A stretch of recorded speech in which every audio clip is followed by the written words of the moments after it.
The organization of the 12 apostles.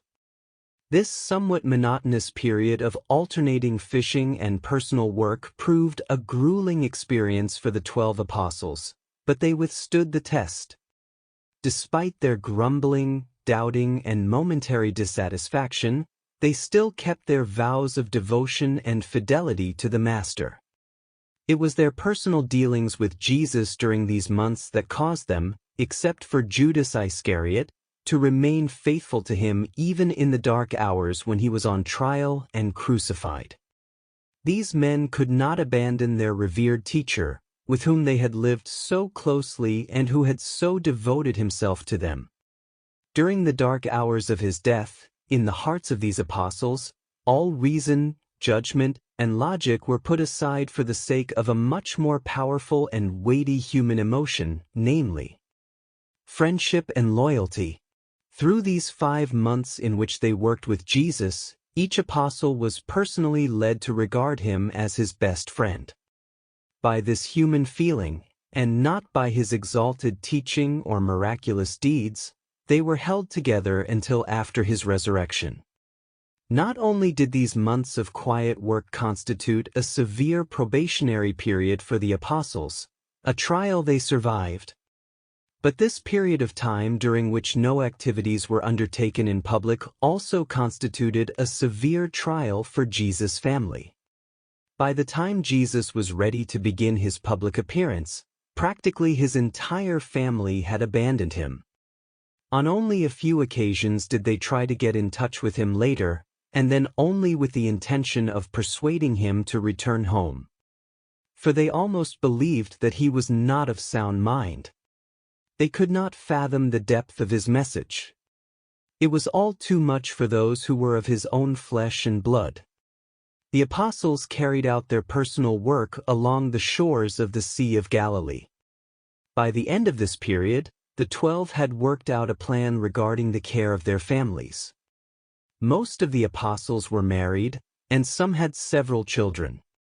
Now, together, they had made passable arrangements for the sustenance of their families.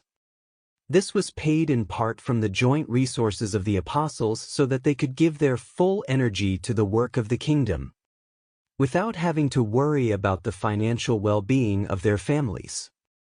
The apostles organized themselves in the following way. Andrew, the first elected apostle, was appointed head and general leader of the 12. Peter, James, and John were appointed to be Jesus' personal companions.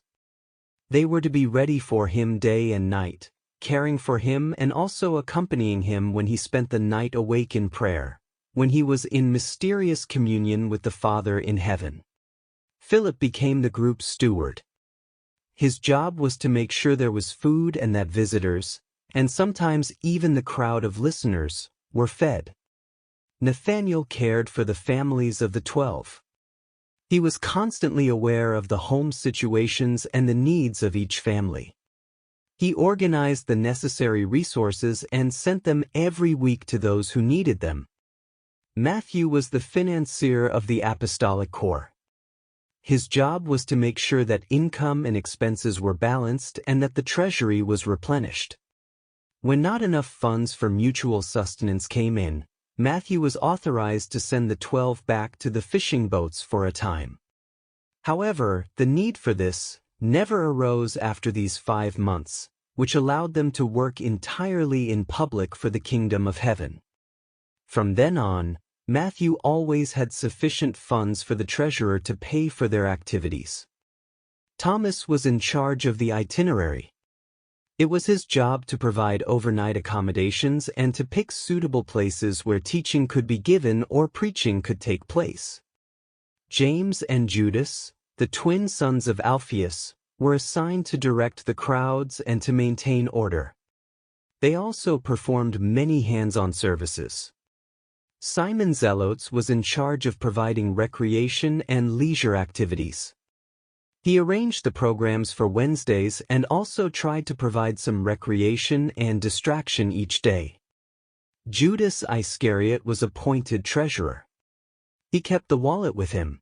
He paid all expenses, and he budgeted expenses for Matthew each week, and he also reported weekly to Andrew.